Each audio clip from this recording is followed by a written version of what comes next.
think we could get started.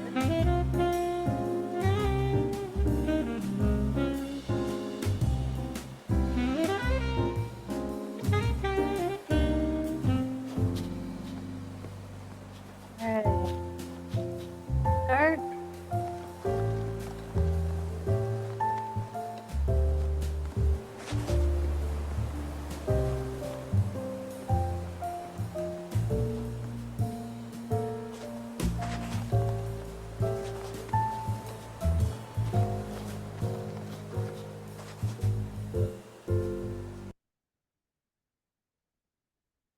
Okay, we're gonna go ahead and get started.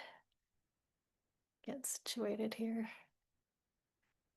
All right, hello everyone. Welcome to our fall preview. I'm Lynette Kim, Senior Manager of School and Library Marketing at Chronicle Books.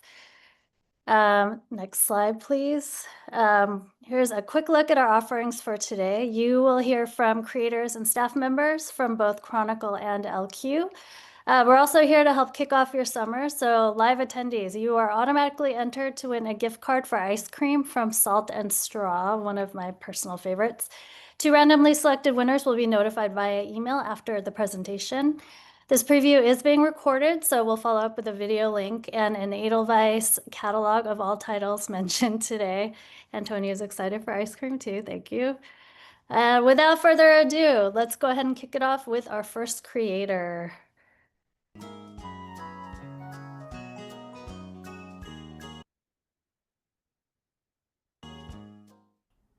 Hi, my name is Debbie Fong, and I am the author and illustrator of The Faraway Forest, Wally's Route.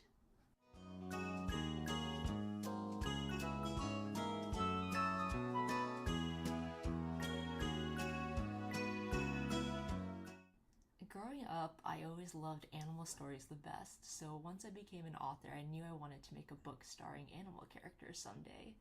When I first came up with the idea for the Faraway Forest, I was feeling nostalgic for classic woodland settings like the Hundred Acre Wood in Winnie the Pooh, but I wanted to make a modern version that also brought in influences from other cultures and had a bit of magic too. The first book in the series is all about Wally, the raccoon mailman, as he delivers mail on his route, and that is definitely inspired by my lifelong love of mail and stationery.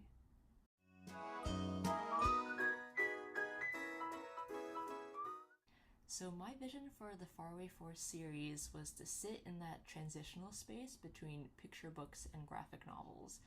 I always felt like there's kind of a gap there for books that are written in comic form but still have that charm you get from a painted children's book.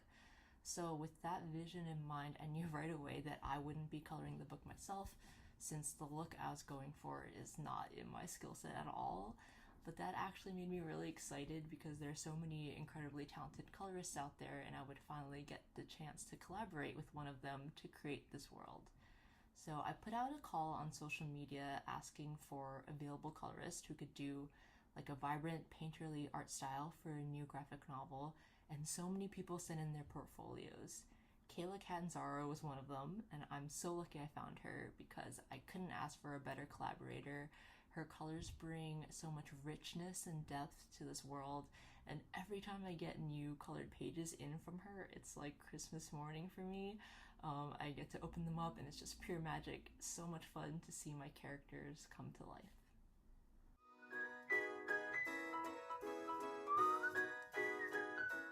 So when I was thinking about who my main character would be in this first book in the series, I was looking for someone to help introduce the whole world of the Faraway Forest. And it just seemed to make sense that a mail carrier would be the perfect character because we could follow them along on their route throughout the village, and it would just be a natural way to meet a bunch of different characters. Wally's design is an evolved form of a character I used to draw a lot named Lucci. Lucci is a tanuki, which is a Japanese raccoon dog, and he is full of spunk and attitude. For Wally, I wanted him to embody the tone of the whole series. So Wally is sweet and steadfast, endlessly optimistic, and he believes that as long as he tries his best, things will always work out in the end.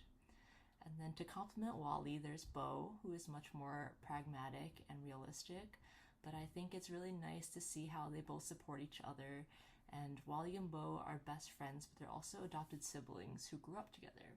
And there's a lot more to Bo's backstory that I hope I get to share someday in a future book.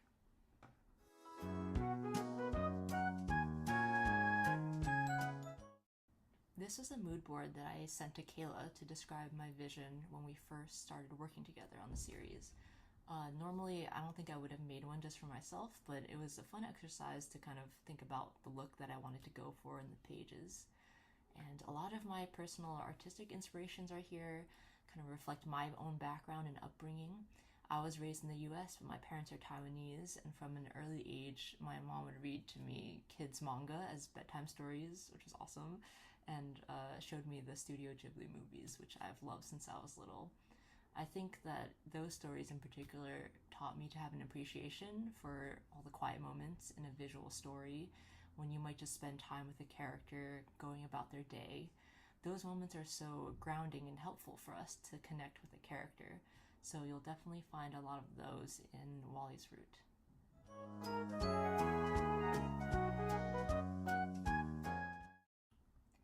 I'm really excited because in the second book we get to explore the nighttime world of the Faraway Forest, following the story of a lonely night owl named Hester who's on a quest for friendship. As a character, Hester is goofy and endearing and has a lot of niche hobbies like writing fan fiction and doing cosplay. And of course, Wally and Bo make a guest appearance in book 2 as well.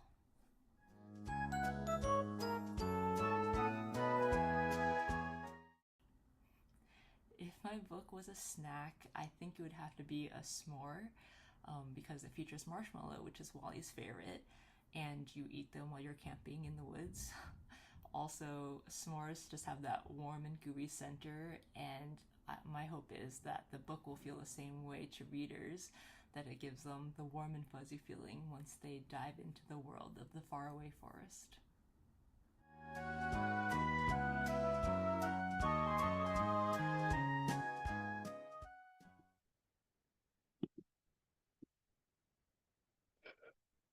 All right. I am back. I'm still Lynette Kim. I am still from Chronicle Books. I am excited to get into our upcoming titles, starting with picture books. But before we dive into fall, I just wanted to wish a happy 1-month-old birthday to the picture book Anything. This is the debut picture book from Newbery medalist Rebecca Stead. At our last virtual preview, we got to see her in conversation with illustrator Gracie Zhang, who is now fresh off her Caldecott Honor win for Noodles on a bicycle. Since then, Rebecca and Gracie's fantastical picture book collab about the power of a wish spoken aloud has garnered 6-starred reviews. It's been exactly a month since the book has gone out to the world, and I just wanted to take a moment to thank you all for the love and support you've given this book. We are so excited for your kids to discover it. And now, welcome to the Penguin Cruise. Set sail in this seek and find picture book where all the nautical adventures await. All aboard the Oceano Penguino. This dream cruise is a 5-story ship with 24 rooms, each containing its own exciting story. Follow along as one penguin family embarks on their very first vacation, navigating new seas and helping the cruise crew find missing treasure along the way. You will meet all sorts of penguin passengers, from Captain Penguino to Phantom Thief Lou Penguin, all set against countless details to pour through. Kids will come back to this one again and again to see what new gems they can uncover. I'm including the end papers here just because I love the random dragon on the right, who is indeed a character in the book. Okay, Hugged by the Night. From spoken word poet Harold Green comes a picture book folktale that is both a perfect bedtime read aloud to help kids overcome their fear of the dark and a powerful visual and lyrical affirmation of blackness. As darkness settles over the forest, 3 animals gaze up at the night sky and wonder how they too can be as confident, proud, and fearless as she is. Well, the sky hears our wishes, and she gently takes each animal into her arms, and one by one, she bestows them with a powerful and transformative gift. Helgreen III went viral on Instagram for Black Roses, a love letter to powerful and inspiring underrepresented women, which he then turned into a book of poetry. But here he's partnered with Krobo Poppy. She's a South African illustrator, street artist, and Nike sneaker collaborator. She designed 3 sold-out lines of Air Force Ones. So you can mention that to all those kids who think they're too cool for picture books. I know that's none of you here. She is the bubbly sunshine to Harold Zen, and you can catch the two in conversation at SLJ's Picture Book Palooza in July. Okay, we've got some more heartwarmers. I'm actually going to start with Baby Express Yourself. In this board book, you'll find lots of unfiltered advice starring a cheeky little pundit who's definitely got it all figured out. There is some wisdom here, not just to empower a new generation of littles, but plenty of gems for grown-ups to take away too. My Quiet Place, I love this picture book. It's the day in the life of a little girl navigating a very loud and busy world.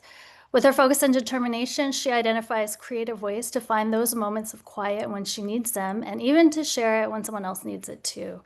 Author and illustrator Monica Mackay will also be at SLJ's Picture Book Palooza, so be sure to catch her there in July.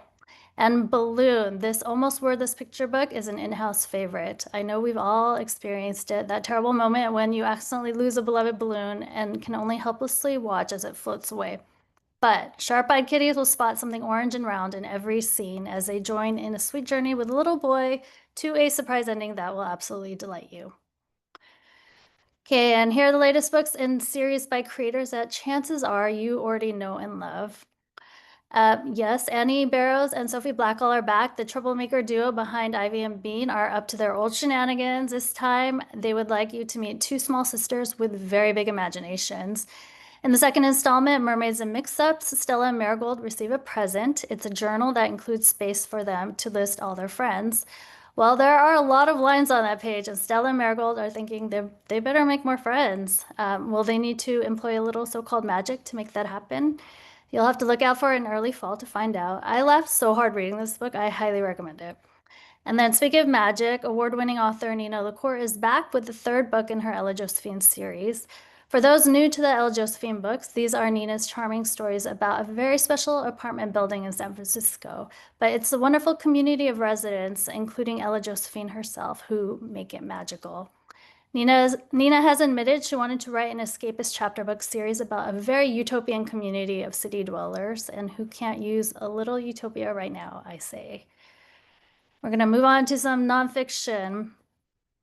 Okay, if you're as much of a Kate Mester fan as we are, you know her acclaimed Over and Under Nature series, illustrated by Christopher Silas Neal. Well, their latest may be the closest thing to summer vacation in a nonfiction book. Get ready for a trip to the lively coral reef of the Caribbean. Explore the world over and under the coral reef, where you'll meet everything from sea turtles and balloonfish to nurse sharks, octopuses, flounders, pink anemones. The wonders only grow the deeper we go. Discussions of the endangered coral reef have been top of mind in the news and in social media. This book is a great jumping off point for discussions about the wonder of our natural habitats and ecosystems and how important it is to protect them while we still can, even on vacation. Okay, World Entire. Everyone knows Oscar Schindler and his famous list, but have you heard of Aristides de Souza Mendes? I'm sure I butchered that name. I'm going to practice. Mendes was a Portuguese diplomat who secretly helped French refugees escape the Nazis by going to extraordinary measures to grant them visas into Portugal. He ended up saving thousands of lives. Among them are names you might recognize, like Salvador Dali and H.A. and Marguerite Ray, the creators of Curious George. He also saved professors of medicine, biology, and physics who would go on to teach in America, as well as countless others whose lives were no less precious to Mendes. In fact, he said to the very end of his life that every life is worth saving, something he and his family paid dearly for. This is a picture book biography of courage and conviction with a message that resonates profoundly today.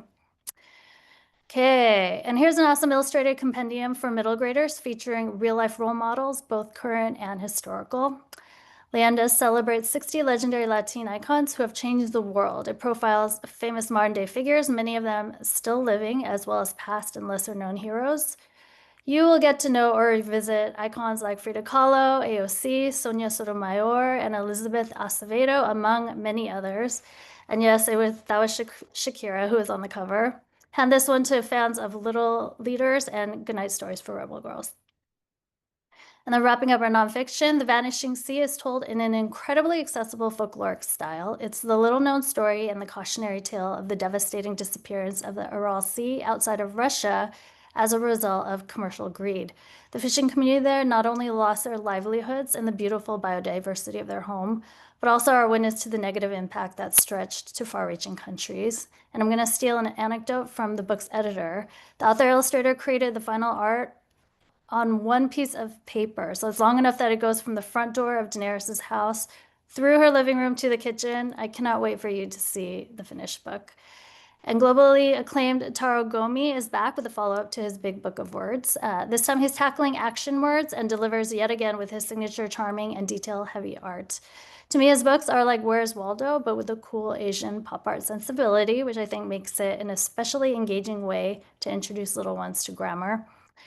I am we. If your kids like their nonfiction served with a little bit of dark, then this is the one for you. This is more of an informational picture book. The title refers to how crows work together for survival. I'd actually say this pairs well with Halloween. And speaking of holidays, we've got so many holiday books. Together on Eid, this warm picture book follows one family's festive tradition, celebrating Eid as they fabulously dress up and feast together. It also reminds us that family celebrations everywhere are really more alike than they are different. Lost and Found Hanukkah, this is a sweet story of a little boy who can't find his beloved menorah after moving to a new home with his dads.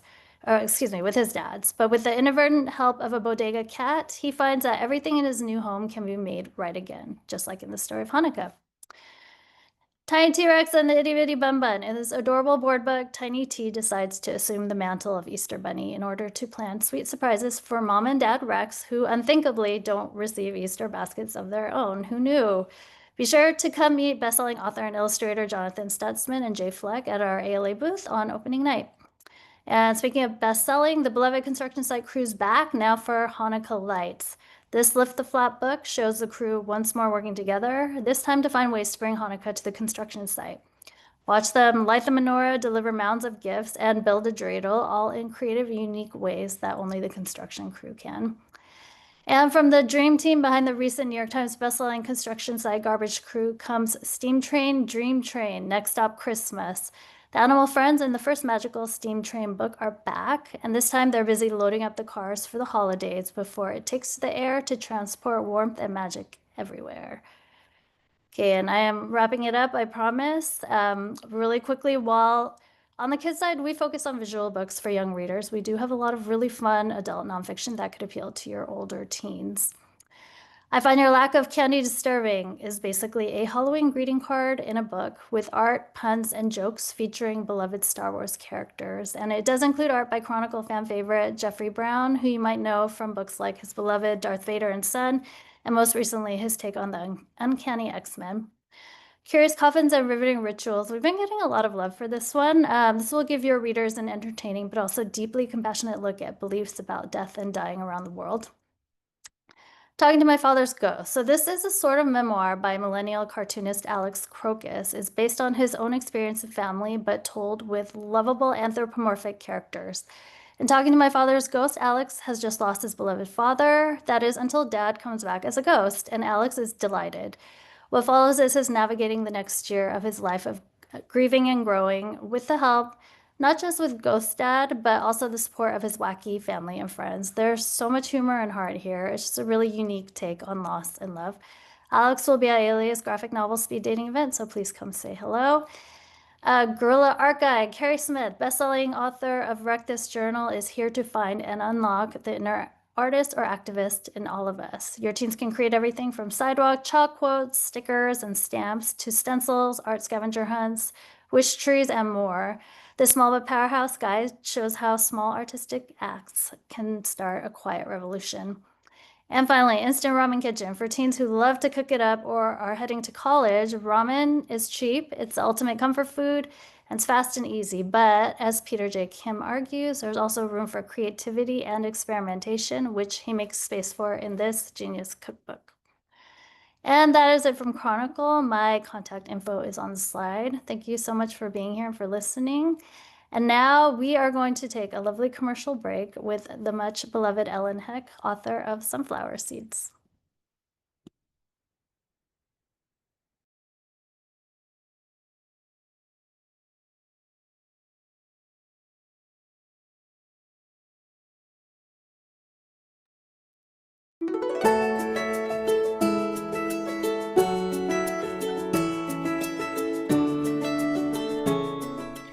When the materials you use when working on a project have something to do with the meaning of that project, whether you're asking a question or telling a story, Often, those materials, because they already have something in common with the subject, will help point out answers and share that story.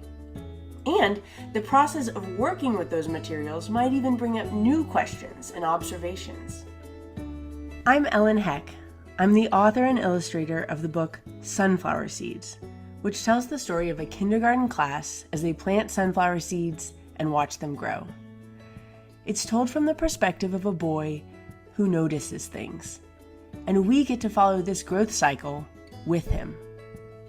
Because so much of the magic in this story comes from paying attention, from looking closely at things at different angles and noticing changes, I wanted the illustrations in this book to offer those discoveries to readers who are also looking closely. So, for the paintings in this book, I chose to use oil paint on brown paper for two main reasons. First, I wanted us to be able to zoom in, as the students do with their magnifying glasses, to be able to see something new inside the exact same painting, just because of a change in scale. With oil paint, you're able to see how a bumblebee from a distance can be made from a mush of abstract, goopy brushstrokes, how those brushstrokes have all different colors mixed in, and how highlights and shadows fall on different thicknesses and directions of real paint. Second, oil and paper are art materials that are similar in texture to sunflower seeds. The paint is oily like the kernels you eat that can make sun butter, and in contrast, it's surrounded by a dry, absorbent paper, like the seed coat. I chose a cardboard color for the paper because it allows me to use the paint for both the darkest darks and lightest lights, the deep purples and yellow highlights, and also to use the paper itself as an important storytelling color. While making this book, I looked to artists from the past who had also painted with oil on paper and also painted sunflowers. I watched our own sunflowers grow, and I read nonfiction books about sunflowers. In this research phase, I noticed three things in particular that I wanted to keep in mind while making sunflower seeds. 1, a careful accounting of the way numbers and math can be hidden in the structures of plants and paintings and books. 2, the way that paint strokes themselves, their direction and thickness and movement, can add meaning to a composition. And 3, the cooperative roles of good and bad luck in the unfolding of a story, or positive and negative space in the arrangement of a picture. So I'll talk a little bit more about each of those ideas and how they weave in and out of sunflower seeds. Guiding geometry. In the opening end pages of Sunflower Seeds, we get a peek at some of the projects the kids in Miss B's class have been doing, and one of them is this Spirals in Nature art project. They've been looking at ways this swirling shape shows up in the world around us, from big things like galaxies and storms, to smaller things like pine cones, shells, and sunflowers. They've even been making these spirals with squares of cutout paper. Because sunflowers are famous for arranging their seeds in Fibonacci spirals, each floret emerging at a golden angle from the one before, I decided to structure the paintings for the story along golden rectangles. You can really see it here, and here, and here. Circles are used to zoom in, and this angle divides the space in several places throughout the book. On some pages, you can even still see the lines of the underlying rectangle left over from the sketch. My favorite of these is this highlight on the angle of Miss B's nose that happened to line up perfectly with my mathematical guide. Directional paint strokes. The Impressionist artist most famous for painting sunflowers is Vincent van Gogh. The kids in Miss B's class have a Van Gogh poster on their wall, so I bet they've been talking about him too. In the starry night, Van Gogh's painting of a night sky over a village, the swirling movement in the atmosphere is made of thick, directional brushstrokes that swim like schools of fish in and around themselves, creating movement. Thinking of this, when change is happening in sunflower seeds, or an invisible thing is part of the illustration, like time passing, or the magic that can come out of a book, I would sometimes choose to show this with texture. Positive and negative space.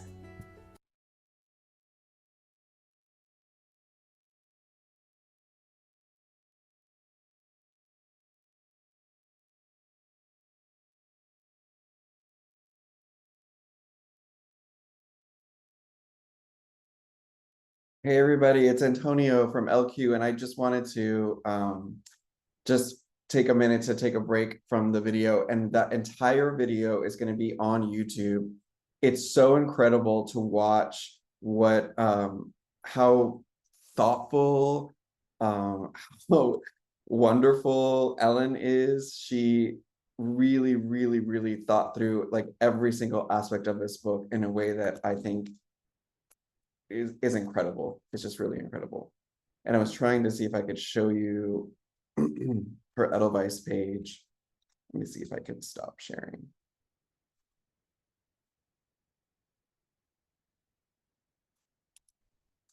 Okay. Oh my gosh, I can use Zoom. But so I wanted to just say one quick thing about sunflower seeds, and I hope if you can see the Edelweiss page, just give me a little chat in the, just drop a little note in the chat. Okay, great. Okay, great. Just because I wanted you to get to see that you can see the entire book on Edelweiss right now, and you can see I'll have a link to the video there. But I wanted you to know that we got our first review for this book, and it was a starred review from Kirkus, and it compared Ellen's art to Van Gogh, and I think that's incredible. I cannot wait to share this book with you. There's lyrical language, there's a celebration of life and of nature. Ellen is working on these classroom activities that are going to be tied to the video that you just watched. And one thing that she does so beautifully is just that subtle inclusivity, where she like effortlessly incorporates all kinds of representation in this book. So that is Sunflower Seeds by Ellen Heck. And it's secretly, not so secretly, one of my favorite books on the list.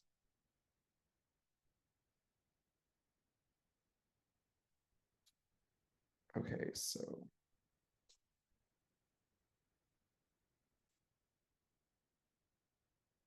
I'm sorry, I'm having an issue here with my link.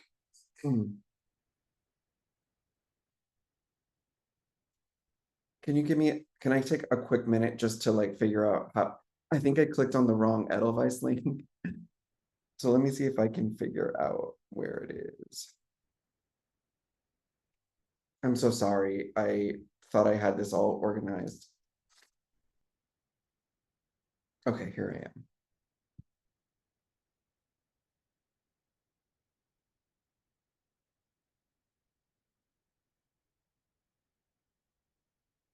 Okay, I think this is the right one. Okay, great. The next book I want to talk about today, and oh my gosh, Lynette, you did such an amazing job. I feel like I'm doing terrible after you, but you did such a great, amazing job. I cannot wait to read all those Chronicle books, especially those graphic novels. You know, those are my favorite.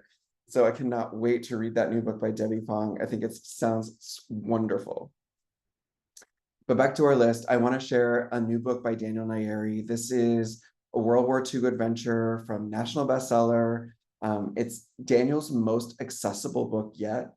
Obviously, Daniel is an incredible writer. He's a Prince medalist. He is a Newbery honoree, has just an incredible track record of success. This is one of those books that we're calling like hidden history because it explores a lesser known chapter of World War II history, which is the role that Iran played during the conflict. Again, this is one of those fast-paced stories. It's filled with suspense, with danger, with unexpected twists and turns. Think about it as like the kind of read for a kid who loves Alan Gratz and Jennifer Nielsen and Ruta Sepetys. It's got tons of classroom appeal. It literally has the word teacher in the title. It's just one of those really, really good, strong historical, social emotional learning books that is about courage, about resilience, and about the importance of finding common grounds. And I think we could all use some of that right now. Carrie, I think you're doing the next book on our list. Hi, yeah. And the next book would be DJ Rosenblum Becomes the Goat, which is a YA that follows teenage DJ whose beloved cousin Rachel allegedly dies by suicide, but whom DJ is convinced was murdered.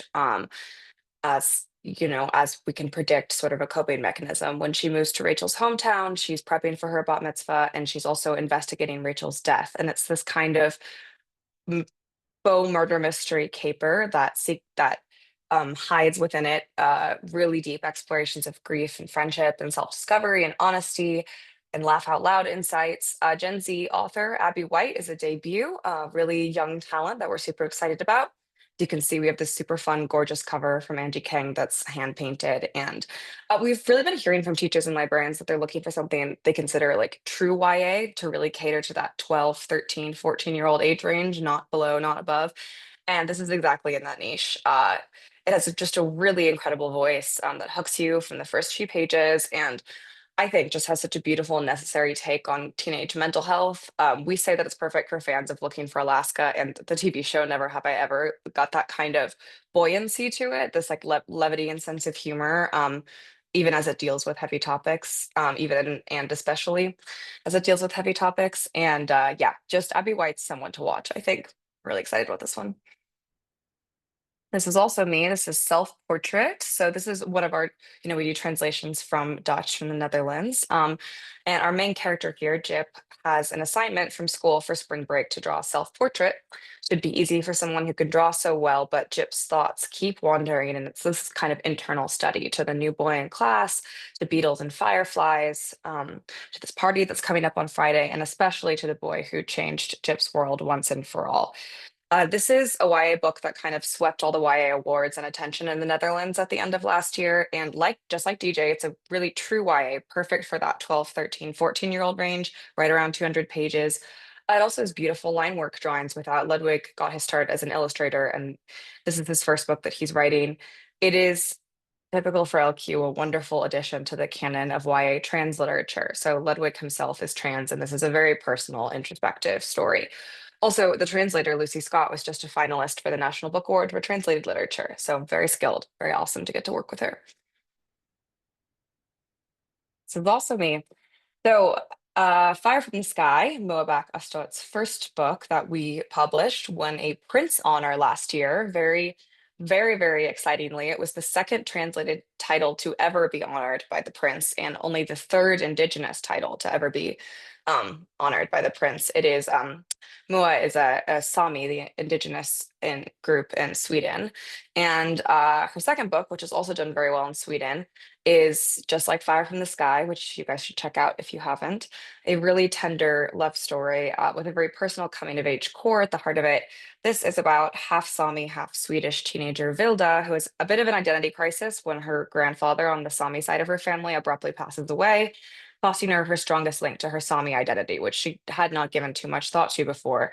But suddenly she finds herself dealing with new feelings of being split between the two sides of her identity. And there's this boy that she meets at her grandfather's funeral and develops feelings for, a really strong crush. So it's a tender exploration of grief and love and friendship during like the height of puberty, when feelings are running really high and questions of identity are especially high stakes. Yes, this is Butterfly Heart, to the person who asked. It is a universal story. It may be set in rural Sweden, but anyone who's gone through puberty or adolescence or will go through it can relate to it. There's this kind of wonderful universality to it. So yeah, that is Butterfly Heart.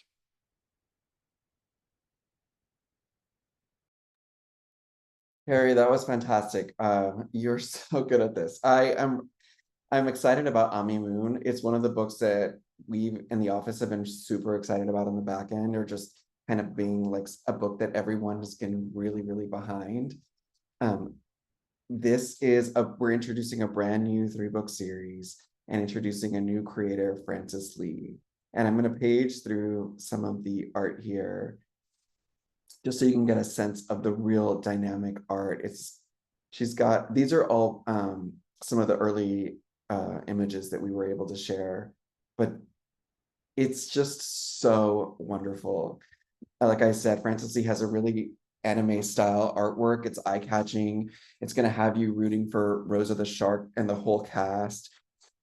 This is a kind of series that's really fun and fabulous. It's a blend of classic Star Trek and the 2000s era cartoon era the Cartoon Network shows. It's also really relatable and engaging, funny and fast-paced. This is a series starter of a planned trilogy, and you're going to follow Ami's journey to be reunited with her mom. That'll be the entire story arc. So Toronto-based artist Francis Lee owns a tattoo studio, and that's what she does for a living. And she documents all that on Instagram. So you could see a little bit of that tattoo art inspiration in some of her work. I'm planning to do some incredible promo stickers. So if you see me at ALA or at one of the fall shows, you'll probably get a sticker pack from me. This is Ami Moon. Oh, and let me just show a couple more of the spreads because I was having a hard time reading and showing the spreads here. Like I said, it's an in-house favorite. The art is incredible. It's short, quick, and one of those really high-low books. It's going to be in simultaneous paperback and hardcover. Manny Semilla Encuentra su voz quetzal. This is the Spanish edition of our book that we did. Manny Semilla finds her quetzal voice. And I just wanted to let everyone know that that is coming out this fall as well.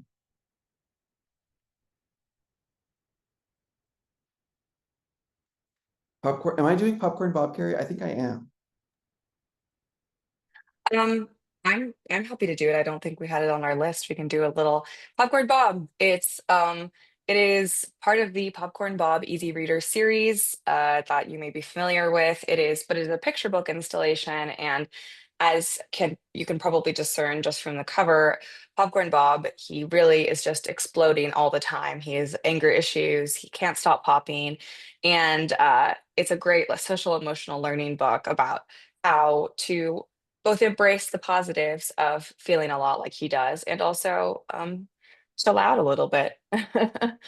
So it's a fun one. And honey, if you want to page through the pages. Oh yeah, it's so much fun. And I love there's like all of these references to popping off in the catalog copy, which I think are hilarious. And it is one of those books that talks about and deals with really big feelings. So it's like the first time that we see Popcorn Bob in color. The original 3 Popcorn Bob books that we published were an easy reader series, and this is now going to be a picture book. So the trim is different. The story is still incredibly funny and charming. And Popcorn Bob himself is very online. Like Popcorn Bob has like his own Instagram account and an own dedicated website. So yeah, here is Popcorn Bob. This is where I want to be right now.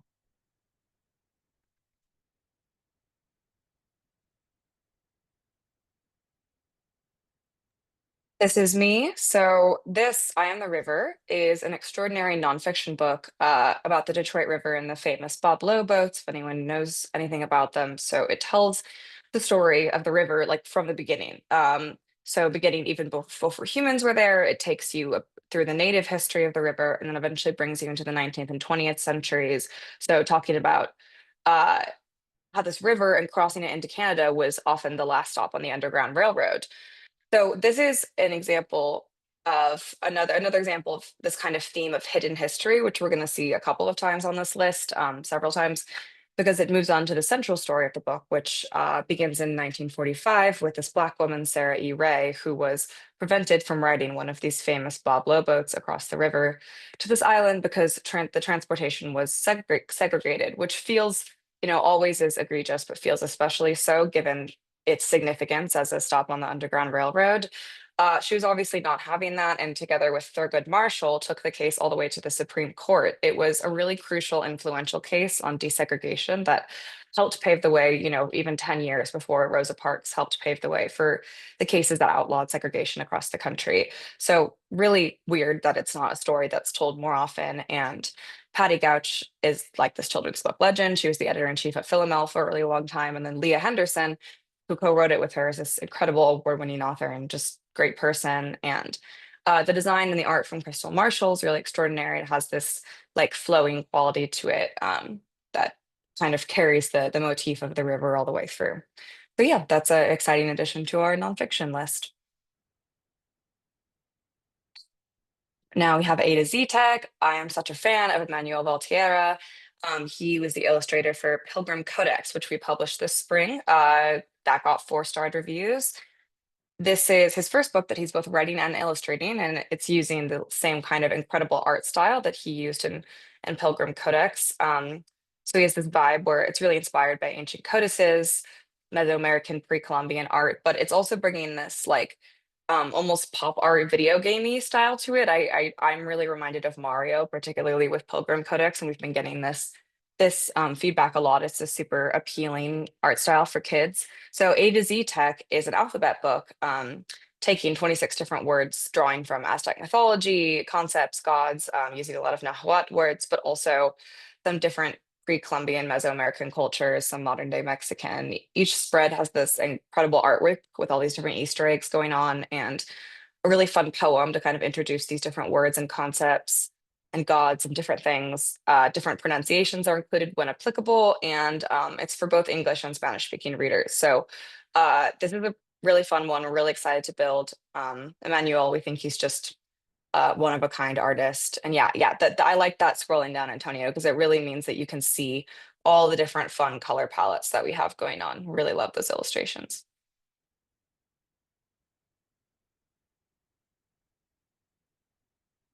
I think Baby Got Back matter because it's got like tons of information back here too, like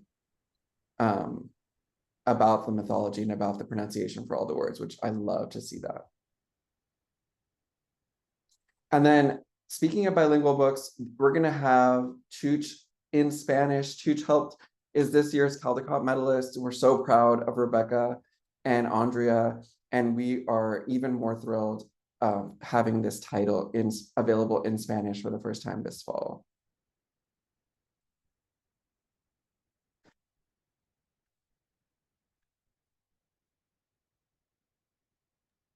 Speaking of illustrations I'm obsessed with, this is I Want to Eat My Brother. It is a translation from French. It's got these gorgeous, whimsical illustrations, Antonio, if you want to page through, from Italian illustrator Simone Bria, who it kind of takes the very classic issue of a child not wanting to eat what's put in front of them at bedtime and just has this super delightful wordplay about Oscar, who does not want anything that's put in front of him. He only wants to eat his brother. And it's super simple and hysterical. Sometimes when we're presenting it, the editor, Irene, just reads it out loud because it's got this wonderful, hilarious cadence to it. And there's a just like with Chooch helped, there's a thread of adjusting to a new sibling, but it's mostly just super silly and will make kids giggle like crazy. And yeah, I just really love the food illustrations. It's a gift that we got this from France because it's so just universally appealing.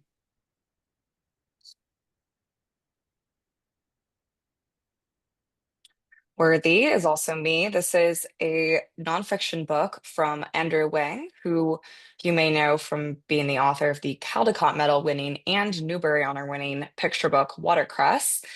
This is the true story of Joe Pierce, a Chinese boy who fought in the American Union Army at a time when anti-Chinese prejudice was rampant. So this being the third installment in our sort of hidden histories subcategory, it's another thing that's kind of crazy that's not taught about in school, particularly the history of Chinese Americans is not very explored in school curriculums. This would be a fantastic addition to any Civil War curriculum because it's uh it's a really triumphant story, kind of your classic American dream story, but not without complexity and nuance and struggle because Joe goes through a lot to get where he is, but ultimately has a very inspiring, triumphant story.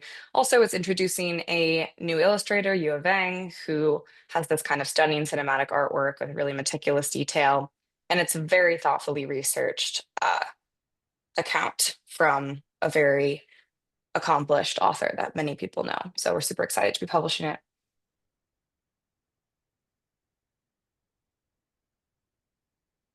So a friend for Lucy is Nick, its editor, once presented it and just decided to read the whole thing in place of presenting it. And it's a picture book.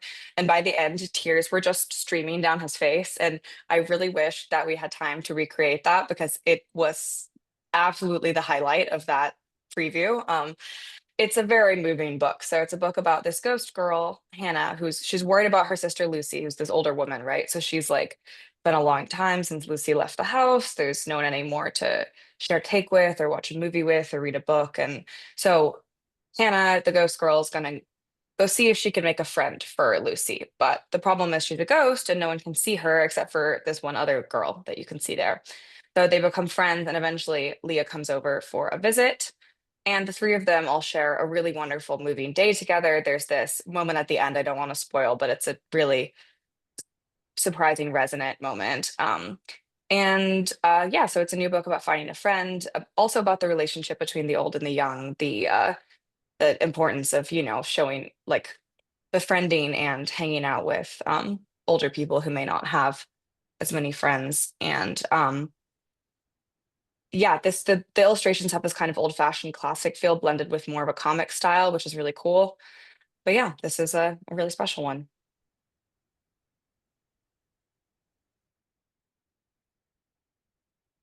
Thank you, Carrie. I want to talk about Shibu's Tale, which is a favorite, we have so many favorites this season. I think it's because there's just so many fun visuals this season in particular, and so many picture books. But Shibu's Tale is one of those books that is going to stay with you for a very, very long time. Cat lovers rejoice because Shibu's Tale is LQ's official first picture book. And talking about big feelings, this is a story about dealing with big feelings and sort of like understanding that in a very intimate way. So Shibu has a lot of feelings, and the feelings are expressed by Shibu's Tale. Except the problem is that when Shibu's feelings sort of come out, they attract a lot of attention, and Shibu decides that he needs to hide those feelings. This is just a gorgeous, gorgeous book. The art style of stippling is one of a kind. The artist hand stipples these images in thousands of tiny, tiny strokes. There's also a real emotional climax here, which features a sweet moment and a message about expressing your feelings. Time Wei, the artist, has a huge social media following, over like almost 400,000 followers on Instagram. But you can just see that this is one of those books that you're going to be reading over and over and over again, just because of how it blends these breathtaking images with the deep, deep, thoughtful feelings. So that's Shibu's Tale. We're gonna do also a feelings poster with that spread of all of the Yes. different varieties of feelings that Shibu has in his tale. Honestly, like I think I need this feelings poster just right now in my life. Like where is it? It's here, I think here. So you could point to however you're feeling. So this will be a poster that we'll have at ALA. So just come visit our booth and we'll have one for you to see. And then last but not least, I'm excited to share a new book by Newbery medalist Donna Barbara Higuera called Sholo. You may know Donna as that is a Pura Belpré medalist, a New York Times bestseller. This is one of those books that mixes humor, pathos, and a love of storytelling. Basically, everything that you come to expect from Donna Barbara Higuera. This is a book about myths and mythology. We know that that myths and mythology are already a subject that kids cannot get enough of. And now we get to explore not only some of the Nordic and Greek and Western mythology, but some of the mythology from Mesoamerica. So this is based on the Aztec myth of Quetzalcoatl. So you're sort of learning about pre-Columbian gods and legends. At the same time that you're also getting this hilarious and heartwarming story from Donna about the creation of man's best friend. So it's literally raining cats and dogs over here at LQ right now. So I guess at its core, I could say it's a story about a dog god who saves mankind from all of the callous gods and the lord of the underworld by creating man's best friend in the process. So it's just a really fun sibling story. It's a format that you probably haven't seen before. It's 4 colors. It's less than 200 pages. So it doesn't have that much text on each page. So it's very digestible, lots of images for kids to get absorbed and lost in. And it's got that incredible imaginative storytelling that we expect from Donna. I'd say we give this to kids who are fans of Yuji Morales, of John Klassen, of Daniel Nayeri, and Tay Keller. Yeah, it's middle grade. It has this kind of picture booky look with more text on a lot of pages, but it's not quite a graphic novel and it's not quite a middle grade novel. It's something really, really unique that we're very, very excited about. You can, when there's a lot of buzz about something in the office, you can really feel it. And like the designer of this book told us that it's, the most beautiful book she's ever worked on.